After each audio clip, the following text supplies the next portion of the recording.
Ma'am మీరు ఎప్పుడు Zincovit రాస్తుంటారు ma'am, ఇది ప్రెగ్నెన్సీలో ఏమైనా హెల్ప్ అవుతుందా మ్యామ్?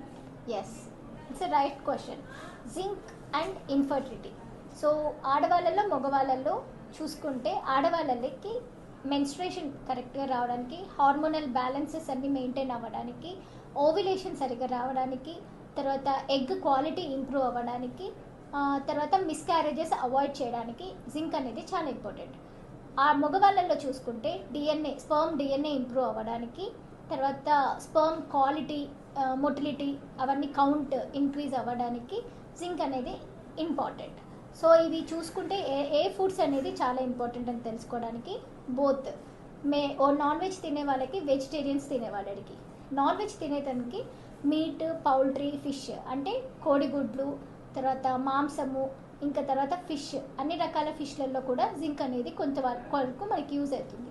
నాన్ వెజ్తో పాటు వెజిటేరియన్స్లో పంప్కిన్ సీడ్స్ అంటే గుమ్మడి గింజలు, తెల్ల నువ్వులు, ఇంకా తర్వాత ఇవి రాస్బెర్రీస్, క్రాన్బెర్రీస్, ఇంకా తర్వాత కొన్ని చెర్రీస్ ఉంటాయి, దానిలో కూడా జింక్ అనేది చాలా వరకు మనకి వస్తుంది.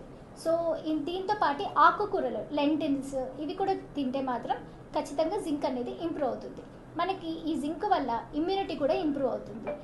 సో ఇన్ఫర్టిలిటీలో మనకి ప్రెగ్నెన్సీలు బాగా రావాలి, అబార్షన్స్ అట్లాంటివి ఏమి కాకుండా ఉండాలి అంటే zinc is very important. Thank you.